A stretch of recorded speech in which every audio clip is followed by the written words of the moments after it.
The great chamber of the Galactic Council had never seen such chaos. Representatives from 1,000 worlds filled the massive hall, their voices creating a storm of panic and fear. Admiral Taman stood at the center, his blue scales darker than usual as he delivered the worst news in galactic history. 17 worlds have gone silent, Taman announced, his voice cutting through the noise. The Vorac Empire has begun their final attack. Our fleets cannot stop them. The chamber fell, quiet. Every being present knew what this meant. For 300 years, the Vorac had slowly consumed worlds at the galaxy's edge. Their biomechanical ships could adapt to any weapon, learn from any defense. They turned conquered peoples into parts of their collective mind, growing stronger. With each victory, Counselor Nari raised her crystalline hand. Her voice sounded like wind chimes in a gentle breeze. What about our combined fleets? Surely together we can— No, Taman cut her off. I led the defense at Kepler Station myself. We had 800 ships. They destroyed us in less than 3 hours. Their technology has grown beyond our understanding. A reptilian delegate from the outer rim hissed his words. Then we evacuate the core worlds, move our people to the far sectors. And go where? Demanded a floating jellyfish-like being. They consume everything. There is nowhere to run. The debate continued for hours. Some wanted to surrender. Others spoke of making final stands. But slowly, inevitably, the conversation turned to a topic that had been forbidden for centuries. What about the humans? The words came from Ambassador Su-Yung, a quiet diplomat who rarely spoke in council sessions. They are warriors, are they not? The chamber erupted again. Voices rose in anger and disgust. The humans of Earth had been quarantined after their violent first contact with galactic civilization. They had attacked survey ships, captured alien technology, and shown a disturbing love of warfare that shocked peaceful galactic society. Absolutely not, declared Prime Minister Hanwoo of the Core Worlds. Those savages would be as dangerous to us as the Vorac. More dangerous, added General Kyungmin. At least the Vorac are predictable. Humans are chaos incarnate. But Admiral Taman was thinking. 3 centuries of isolation. What had the humans been doing all this time? Their world had been surrounded by monitoring stations, but those stations had been going dark one by one over the past 50 years. The Council assumed equipment failure. Now Taman wondered if that assumption was correct. I volunteer to contact them, said Captain Hyunwoo from the back of the chamber. The young officer had been quiet until now, but his words carried weight. He was known for successful first contact missions with difficult species. The chamber buzzed with worried whispers. Counselor Nari's crystalline form flickered with nervous light. Captain, the humans are unpredictable. They might kill you on sight. They might, Hyunwoo agreed. But if they do not, they might be our only hope. The vote was close. Fear of the Vorac barely overcame fear of humanity. Captain Hyunwoo received permission to approach Earth, with strict orders to flee at the first sign of hostility. 2 days later, Hyunwoo's diplomatic vessel approached the Sol system. His sensors immediately detected something wrong. The monitoring stations that should have been reporting human activity were silent, not destroyed, just quiet, as if they had been carefully switched off. Sir, called his sensor operator, I'm reading massive energy signatures from Earth's moon. The readings are impossible. Impossible how? The power output suggests a structure the size of a city, but our charts show the moon as uninhabited rock. Before Hyunwoo could respond, his ship's alarms screamed. 3 sleek vessels had appeared on his sensors, moving at impossible speeds. They looked nothing like the crude human ships from 3 centuries ago. These craft moved like living things, dancing through space with impossible grace. Unknown vessel, this is Luna Control, came a calm human voice. State your business in this system. Hyunwoo activated his translator and opened communications. This is Captain Hyunwoo of the Galactic Council Diplomatic Service. I request permission to speak with your leaders about a matter of galactic importance. There was a long pause. Then the voice returned, carrying a hint of dark amusement. Galactic importance? That's interesting, considering you've ignored us for 300 years. Follow our ships, Captain, and do not deviate from the flight path. The human fighters led Hyunwoo's ship toward the moon's dark side. As they approached, sections of what appeared to be solid rock began to move. Massive doors opened, revealing a hollowed-out interior that glowed with soft blue light. "By the void," whispered Hyunwoo's navigator. "The entire moon is hollow." They were guided into a docking bay that could have held 100 ships their size. As they landed, Hyunwoo saw human workers moving with purpose around advanced machinery. These people bore little resemblance to the primitive warriors of old records. They moved with quiet efficiency, operating technology that looked beyond anything the galaxy possessed. Commander Jiwon met them at the airlock. She was tall for a human, with short black hair and scars that spoke of old battles. Her dark eyes studied the aliens with sharp intelligence. "Welcome to Luna Base, Captain," she said in perfect galactic standard. "I am Commander Jiwon. I understand. You have urgent business with us." "How do you speak our language so well?" Hyunwoo asked, genuinely curious. Jiwon smiled, but it did not reach her eyes. "We have been listening to your communications for 3 centuries, Captain. We know more about your civilization than you might think comfortable." She led them through corridors lined with materials that seemed to bend light around them. The T. Walls displayed information in scripts that hurt Hyunwoo's eyes to look at directly. Everything spoke of technology far beyond galactic standards. "Commander," Hyunwoo began carefully, "we need to speak about the Vorac Empire." Jiwon stopped, walking. When she turned to face him, her expression had grown deadly serious. "Ah, so they have finally moved against the core worlds." "You know about them?" "Captain, we have been preparing for this war for 300 years. The only question was when it would begin." She resumed walking, her pace faster now. "Come, Admiral Kyung-soo is waiting for you." They entered a command center that buzzed with activity. Hundreds of humans worked at stations that displayed star charts, fleet movements, and tactical data. At the center stood Admiral Kyung-soo, a man whose calm presence commanded the room without effort. "Captain Hyunwoo," the Admiral said without turning around. "You are here because the Vorac have begun their final push, and your fleets cannot stop them." "How could you possibly know that?" Now Kyung-soo turned, and Hyunwoo saw eyes that held knowledge of terrible things. "Because we have been fighting them for 50 years, Captain.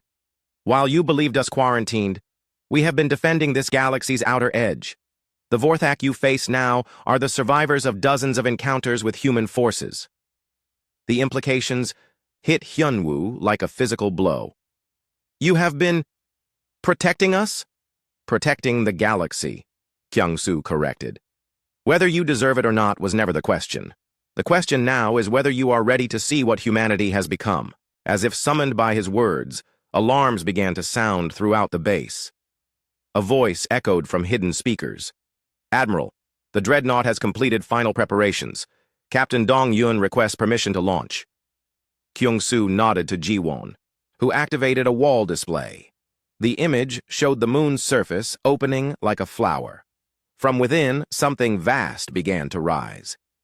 Captain Hyunwoo stared in shock as humanity's greatest creation emerged from its hidden birth, ready to face an enemy that had terrorized the galaxy for centuries. The thing rising from Luna's surface defied every law of physics that Captain Hyunwoo understood.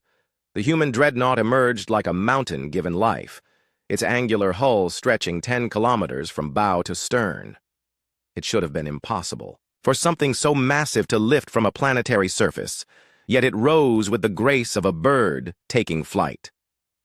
"That is the indomitable spirit," Admiral Kyung-soo said with quiet pride. 300 years of human engineering made real. Through the command center's massive windows, Hyunwoo watched weapons systems emerge from the ship's hull like deadly flowers blooming. Energy patterns danced across its surface in colors that had no names.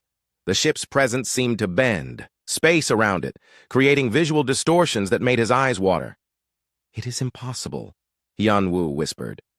"No species has ever built anything like that." "No species has ever been alone like we were," Commander Jiwon replied. "You isolated us, Captain. You left us to face the dark between the stars by ourselves. That isolation taught us things your peaceful galaxy never learned." A young woman approached the group. Her uniform bore the insignia of a ship's doctor, but her eyes held the sharp focus of a researcher. "Admiral, the diplomatic team should understand what they are seeing." "This is Dr. Minji," Kyung-soo said. "She leads our Advanced Physics Research Division. Doctor, please explain to our guests what makes the indomitable spirit possible." Dr. Minji activated a holographic display that showed the Dreadnought's internal structure. "Your galactic civilization achieved peace through cooperation," she began. "Different species shared their knowledge, and everyone reached the same technological plateau.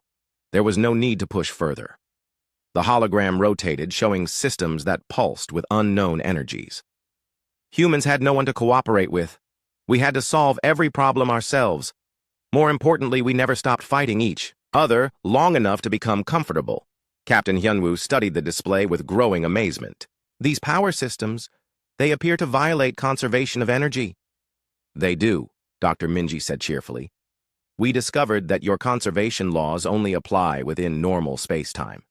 The ship exists partially outside standard dimensions, drawing power from quantum fluctuations in the void between realities. That should tear the ship apart. It would if we had not learned to make materials that exist in multiple dimensions simultaneously. The hull is composed of matter that phases between states of existence. Physical attacks pass through it when it is not solid. Energy attacks are absorbed when it is." Hyunwoo felt his understanding of the universe shifting. "How long have you possessed such technology?" Admiral Kyung-soo answered. "The first breakthrough came 200 years ago. A human named Young Jae discovered that our quantum computers could model impossible mathematics if we stopped assuming the universe followed our rules. From there, it was simply a matter of making the impossible real." "Simply," Hyunwoo repeated, weakly. The command center's screen suddenly filled with tactical data. A communications officer called out, "Admiral, Captain Dong-yeon is requesting final mission parameters." "Put him through," Kyung-soo ordered. The main display showed the bridge of the indomitable spirit. Captain Dong-yeon appeared to be barely 30 years old, but his eyes held the cold focus of someone who had seen terrible things. Behind him, his crew worked at stations that seemed to respond to thought rather than touch. "Admiral," Dong-yeon said, his voice carrying clearly across space, "all systems show green. We are ready for deployment to the Kepler defense line." "Understood, Captain. You have full authority to engage the Vorac as you see fit. Remember, this is not just about winning. It is about showing the galaxy what humanity has become." "Acknowledged. We will not disappoint you." The transmission ended. Through the windows, they watched the indomitable spirit begin to move. But it did not accelerate like a normal ship. Instead, it simply faded from view, as if stepping out of reality itself. "Where did it go?" Hyunwoo demanded. "Hyperspace jump," Dr. Minji explained. "But not the kind your people use. We tear holes in space-time itself, allowing instantaneous travel across any distance. The ship should arrive at Kepler in approximately 3 minutes." 3 minutes? That system is 50 light years away! Distance becomes meaningless when you can step outside the normal flow of space and time. Admiral Kyung-soo turned from the display to face Captain Hyunwoo directly. "Your people have 3 choices, Captain. You can surrender to the Vorac and hope they allow some of you to survive as components of their collective mind. You can fight them with your current technology and watch your civilization die slowly. Or you can accept human help and learn that the galaxy is far stranger and more dangerous than your peaceful society ever imagined." "What would human help cost us?" "Nothing," Kyung-soo said simply. "We do not fight for payment or territory. We fight because it is what we do. But if you accept our help, you must understand that the galaxy will change. There will be no going back to the safe, simple universe you thought you knew." Commander Ji-won stepped forward. "Captain, your people have spent 3 centuries believing that conflict is evil, that peace is the natural state of things. You are wrong. The universe is hostile. Life exists only because some forms of life are willing to fight for it. Your peaceful civilization survived because species like the Vorac had not yet noticed you. And because," Dr. Minji added, "humans were out here in the dark, learning to fight things you could not imagine." The command center's alarm sounded again. A technician called out, "Admiral, we are receiving battle reports from Kepler. The indomitable spirit has engaged the Vorac fleet." The main display filled with sensor data from the battle zone. Even across 50 light-years of space, the energy signatures were visible.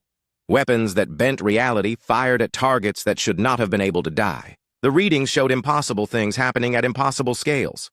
The Vorac brought 1,200 ships, the technician reported. Biomechanical dreadnoughts, each one capable of consuming a planet. They expected easy victory against our single vessel. And, Admiral Kyung-soo asked, though his tone suggested he already knew the answer. "Sir, the indomitable spirit is... it is hunting them. The Vorac are retreating, but our ship is faster. It appears to be destroying their vessels by making them exist, in contradictory states of reality simultaneously."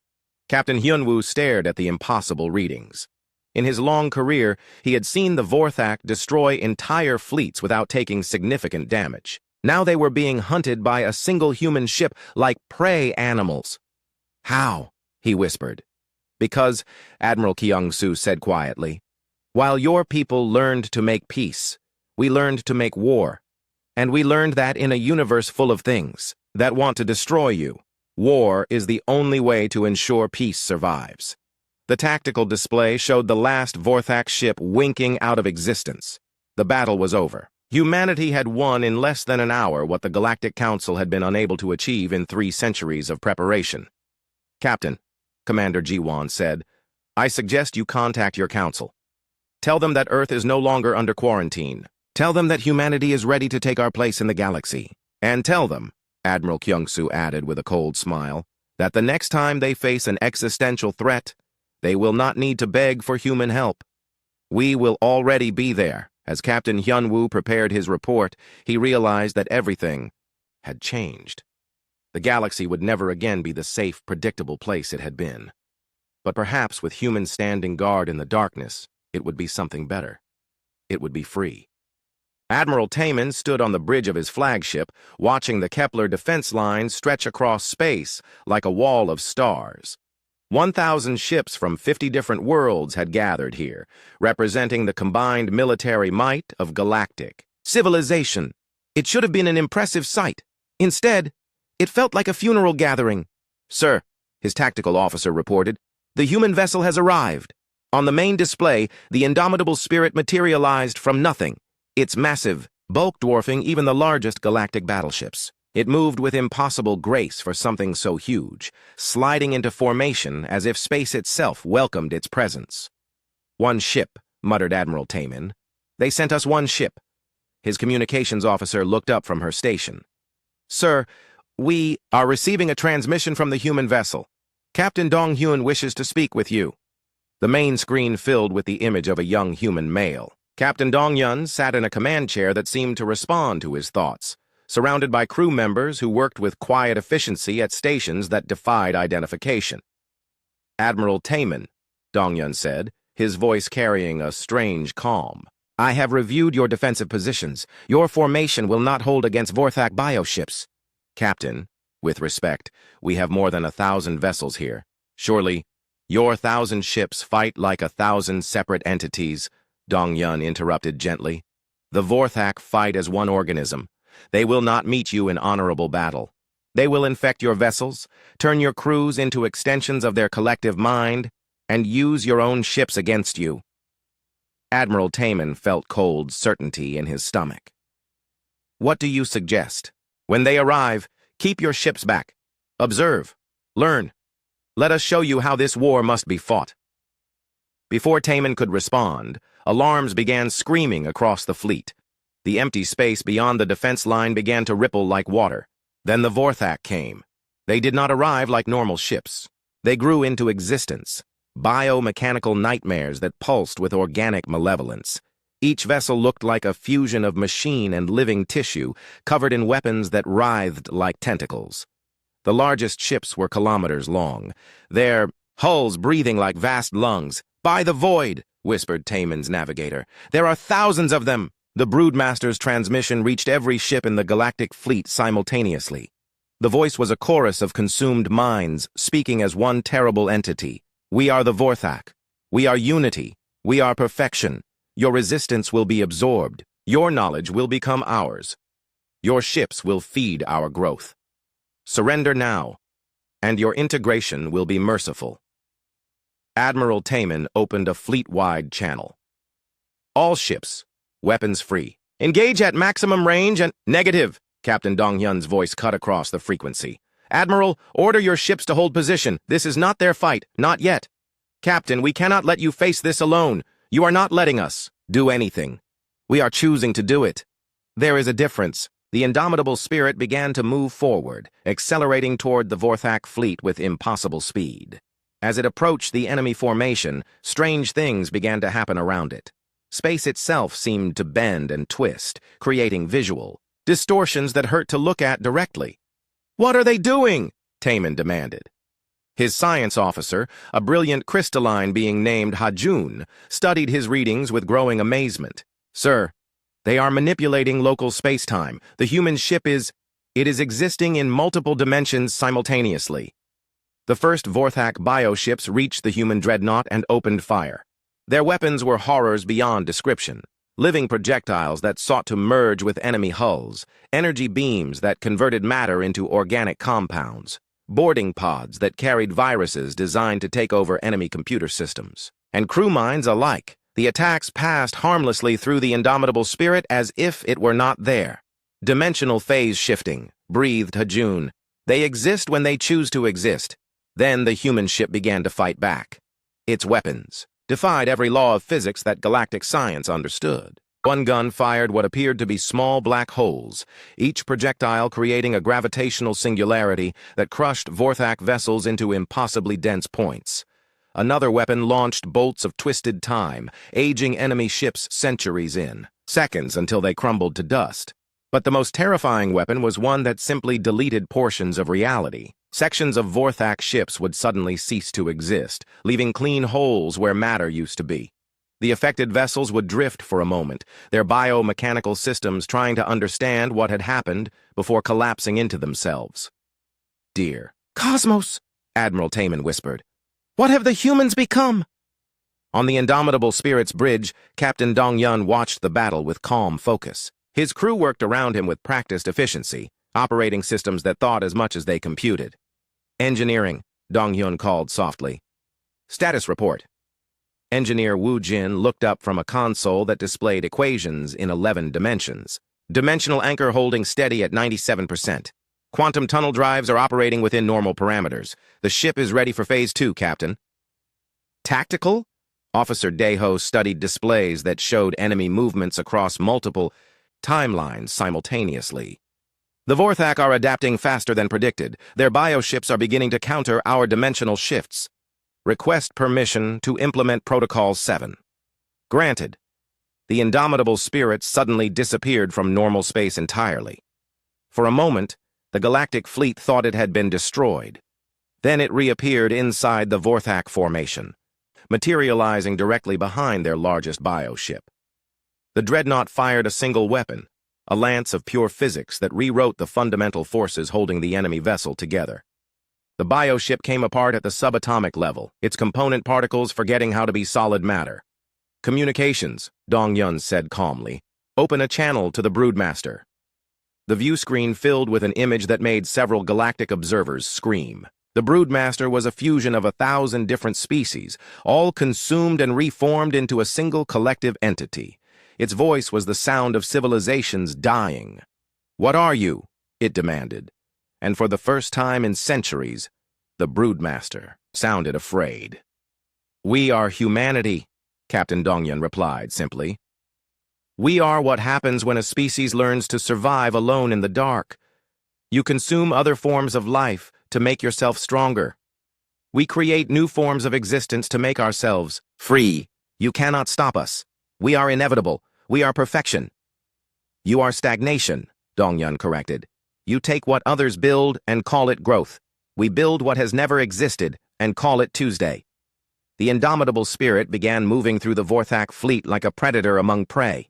Its weapons carved through bioships that had been considered invincible for centuries. More importantly, its mere presence began to disrupt the collective consciousness that linked the Vorac forces. "Sir," reported Daeho, "the enemy fleet is beginning to fragment. The bioships are losing coordination. They cannot adapt to us, Wu Jin added with satisfaction. Our technology operates on principles that their collective mind cannot comprehend. They are trying to absorb knowledge that does not exist within their understanding of reality. The battle lasted exactly 47 minutes. When it ended, the Vorac fleet was scattered wreckage drifting through space. The few surviving bioships were fleeing in all directions, their collective voice silent for the first time in galactic memory. Admiral Taman opened a communication channel to the human ship. Captain Dongyan, that was extraordinary. How did you— Admiral, this was just the beginning, Dongyan interrupted. The Vorac fleet you saw here was a scouting force. The real war starts now. What do you mean? I mean that now they know we exist. Now they will send everything they have. The question is, are you ready to see what war really looks like when both sides fight without limits? As if summoned by his words, new alarms began to sound across the fleet. Deep space sensors detected massive movement at the galaxy's edge. The Vorac were coming in force, and this time they were bringing everything. The galactic fleet wanted to celebrate. Admiral Taman watched as crews across 1,000 ships cheered their first victory against the Vorac in 3 centuries.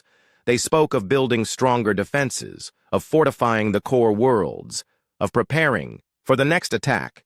Captain Dongyun had different ideas.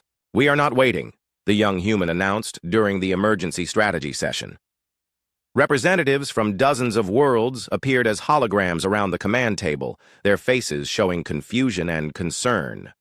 "Captain," Admiral Taman began, carefully, "surely we should consolidate our position, build upon this victory." "There is no position to consolidate," Dongyun interrupted. "The Vorac do not fight defensive wars. They adapt, they learn, and they return stronger. Our only advantage is that they have never faced humanity before. That advantage disappears the moment we give them time to study us." Counselor Nari's crystalline form flickered with nervous light. "You propose to chase them into their own territory? That is suicide." "No," Dongyun replied with cold certainty. "That is victory. While you have been running from the Vorac for centuries, we have been studying them. We know where their nest worlds are. We know how their collective consciousness functions. Most importantly, we know what they are really trying to accomplish." He activated a holographic display that showed the galaxy from above. Red dots marked known Vorac positions, but there were far more than anyone had realized. The infection spread deep into regions that galactic surveys had marked as empty space. "They are not trying to conquer the galaxy," Dongyan explained. "They are trying to transform it. Every world they consume brings them closer to critical mass, the point where they can reshape all organic matter in the galaxy simultaneously." The room fell silent. Finally, Admiral Taman found his voice. "How long do we have?" "Our calculations suggest 18 months. Maybe less. Then we must warn everyone, evacuate the outer colonies. Admiral, there is nowhere to evacuate to. When they reach critical mass, distance becomes meaningless. Every living thing in the galaxy becomes part of their collective mind in the same instant." Dr. Heejin, the indomitable spirit's xenobiologist, stepped forward. Her pale face was grim with knowledge. "We have studied their transformation process. It does not kill, it absorbs. Every person they convert remains conscious, aware, but unable to control their actions. They become prisoners in their own minds, while their bodies serve the collective." "Fate worse than death," whispered a delegate from the Rim worlds.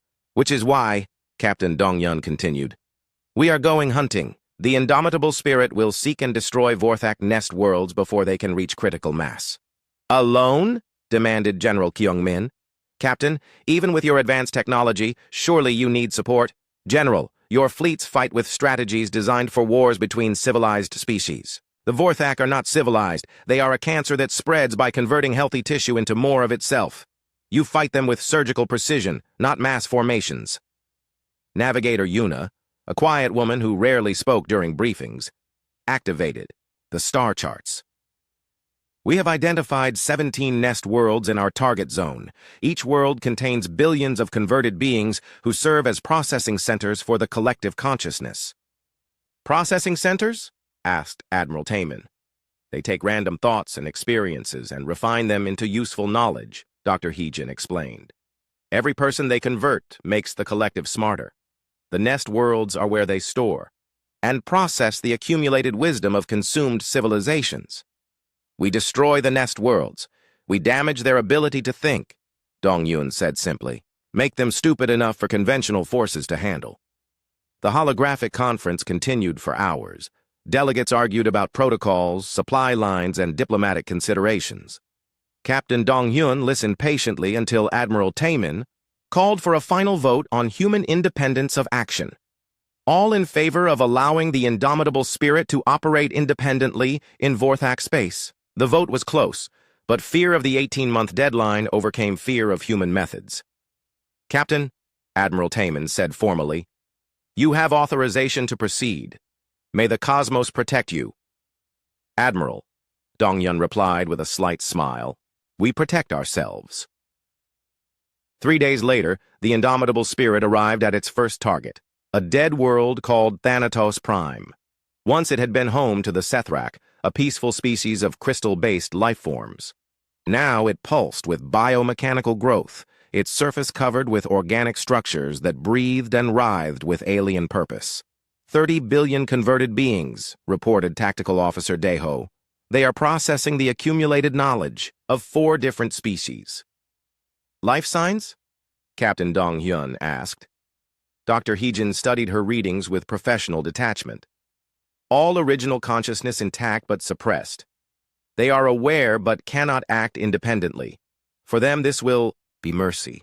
All departments prepare for orbital bombardment. We are not landing troops. We are sterilizing the entire world. The weapons that struck Thanatos Prime were not designed to destroy.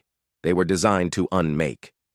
The planet's biomechanical structures simply ceased to exist, deleted from reality by weapons that rewrote the fundamental forces of matter and energy.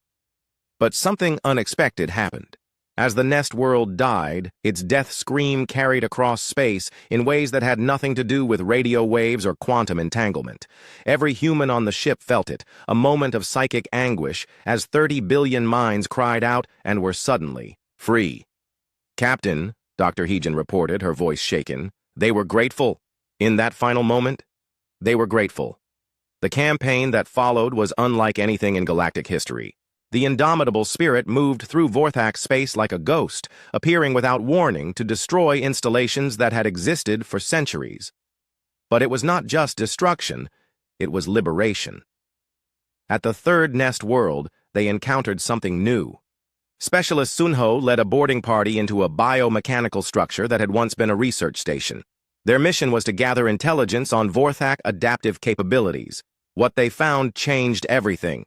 Captain, Sunho reported, from deep inside the organic maze. These are not just processing centers, they are farms. Explain. Sir, the Vorac are not just converting existing life. They are creating new forms of consciousness specifically designed to be absorbed. They are breeding intelligence like livestock. The implications were staggering. The 18-month timeline was optimistic. The Vorac were not just consuming existing civilizations, they were manufacturing new ones to consume. How many facilities like this? Dong Hyun asked. Unknown, sir.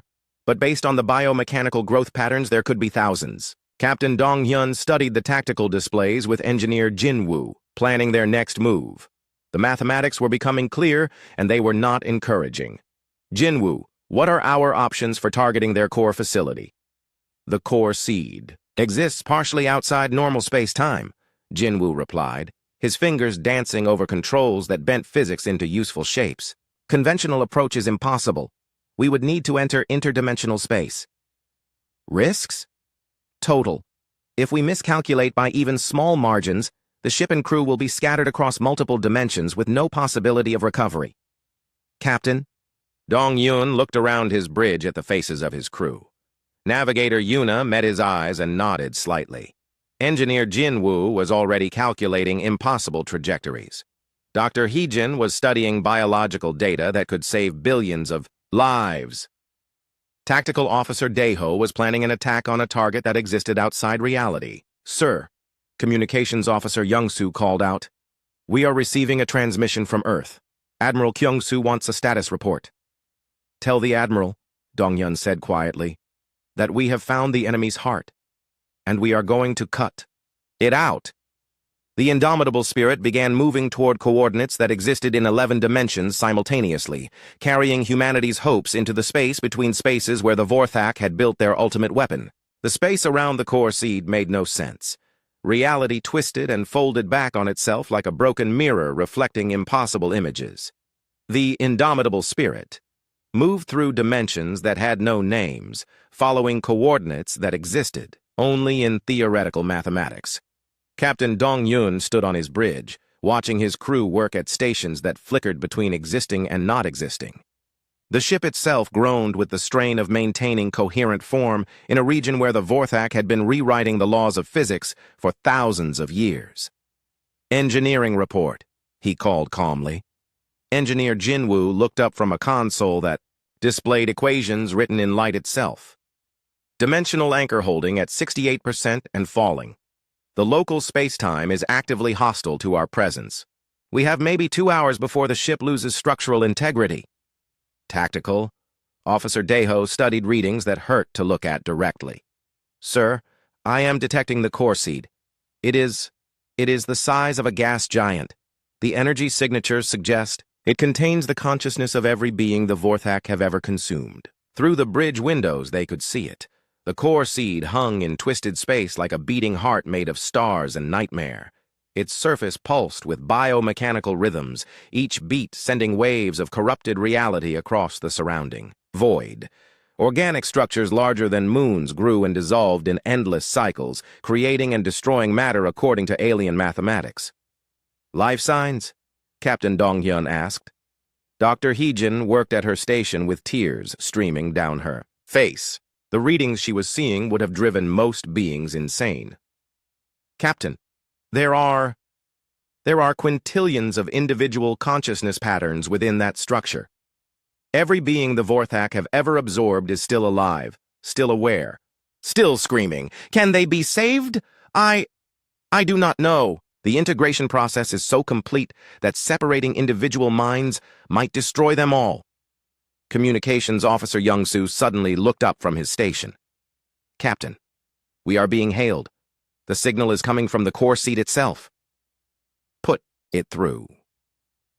The main screen filled with an image that defied description. The Vorac overmind was not one being, but millions, their forms blended together into a single massive entity that existed across multiple dimensions. When it spoke, its voice was the sound of civilizations dying and being reborn as something else. "So," the overmind said, "the little species that thinks it understands isolation has come to challenge perfection itself." "We have come to end you," Captain Dongyun replied simply. "End us." "Child, we are beyond ending. We are the solution to the fundamental problem of existence. All life seeks to grow, to expand, to become more than it was. We offer every thinking being in the galaxy the chance to become part of something greater than themselves. You offer slavery. We offer unity. Your species clings to the illusion of individuality, but you are already connected. Your thoughts influence each other. Your actions affect your entire species. We simply make that connection complete and eternal." Captain Dongyun studied the massive entity on his screen. "And what happens when you have absorbed everything? When there is nothing left to consume, then we will be complete. The galaxy will think with one mind, act with one purpose, exist in perfect harmony. There will be no more conflict, no more suffering, no more loneliness, no more growth, no more discovery, no more choice. Choice is chaos. Growth without direction is cancer. You will understand when you join us." The core seed began to move, its massive bulk accelerating toward the indomitable spirit. As it approached, reality became even more unstable. The ship's hull began to phase in and out of existence, as competing versions of physics fought for dominance. "All hands, battle stations," Captain Dongyun announced calmly. "We are engaging the enemy."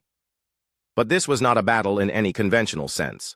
The Vorac had turned the space around their core seed into a weapon itself. Gravity flowed backward. Time moved in circles. Matter forgot how to be solid. The indomitable spirit fought not just the enemy, but the fabric of existence itself. "Sir," Engineer Jinwoo called out, "the dimensional anchor is failing. We need to withdraw or we will be torn apart." "Negative. All power to weapons systems." "Captain, the weapons cannot function in this environment. The target keeps shifting between dimensions." Medical Officer Ji-won worked desperately at her station as crew members began to scream. "Sir, the crew is experiencing dimensional displacement. Their bodies are trying to exist in multiple realities simultaneously. I cannot compensate much longer." Captain Dong-hyun closed his eyes for a moment, thinking through options that all led to the same conclusion. Then he opened them and made the choice that would define humanity's place in the galaxy. "All hands. This is the captain. Prepare for Protocol Omega." The bridge fell silent. Protocol Omega was theoretical, untested, and almost certainly fatal. It required the ship to stop fighting the hostile physics and instead embrace them, becoming part of the twisted reality around the core seed. "Sir," Navigator Yuna said quietly, "Protocol Omega has a survival probability of less than 5%. The survival probability of the galaxy if we fail is 0%, Dong-hyun replied. "Execute Protocol Omega." The indomitable spirit stopped trying to maintain its normal existence. Instead, it allowed itself to become infected by the alien mathematics surrounding the core seed. The ship began to change, its hull flowing like liquid, its systems adapting to physics that followed no rational rules. And in that moment of transformation, humanity's greatest strength revealed itself. While the Vorac had learned to impose their will on reality, humans had learned to adapt to whatever reality threw at them. The ship did not break under the strain of impossible physics. It evolved. "Weapons systems online," Daiho reported, with amazement. "The ship is learning to function using Vorac mathematics." "Target acquired," Jinwoo added. "We have a clear shot at the core seed's central consciousness matrix." "Fire!" Captain Dong-hyun ordered. The weapon that struck the core seed was not made of energy or matter. It was made of pure human stubbornness, the absolute refusal to surrender in the face of impossible odds. It tore through the Vorac's perfect unity like a virus of chaos, spreading unpredictability through their collective consciousness. The core seed began to scream. Quintillions of absorbed minds suddenly remembered what it felt like to think independently. The perfect unity that the Vorac had built over millennia shattered like glass struck by lightning. "Sir," Dr. Heejin called out in wonder, "the individual consciousness patterns are separating. They are remembering who they were." But victory came at a cost. The destruction of the core seed sent shockwaves through dimensions that the human mind was never meant to experience. Half the crew died instantly, their consciousness scattered across multiple realities. The others survived only because they had been changed by their exposure to alien physics. Captain Dong-hyun felt his own mind fracturing as the ship began its long journey back to normal space.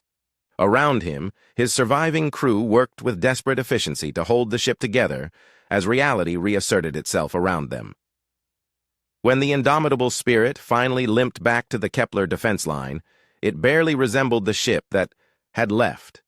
Its hull was scarred by exposure to impossible mathematics. Its crew was reduced by more than half. Captain Dong-hyun himself had aged decades in a matter of hours. But they had succeeded. Across the galaxy, Vorac installations went, silent as their collective consciousness collapsed. The threat that had terrified civilized species for centuries was ended. Admiral Taman met the human ship at the defense line, his face showing a mixture of awe and horror at what humanity had accomplished. "Captain," he said during the debrief, "what you have done. It will change everything. The galaxy owes you a debt that can never be repaid." Captain Dong-hyun, his young face now lined with premature age, looked out at the stars with eyes that had seen too much. "We did not do this for debt or gratitude, Admiral. We did it because it needed to be done. What happens now? Now you learn. The universe is hostile and safety is not given. It is earned. Humanity will help teach the galaxy to defend itself, but we will not do it for you. Every species must find its own strength." 6 months later, the reformed Galactic Council met. On Earth, for the first time in centuries, Captain Dong-hyun, now promoted to Admiral, addressed the assembled representatives. "We offer you partnership," he said, but not protection. We offer you knowledge, but not dependence. The galaxy is full of dangers you have not yet imagined. Together, we can face them. Separately, we will all fall. As the human fleet spread throughout the galaxy, they carried with them a simple message. The universe was vast, dangerous, and wonderful, and for the first time in galactic history, someone was ready to fight for all of it.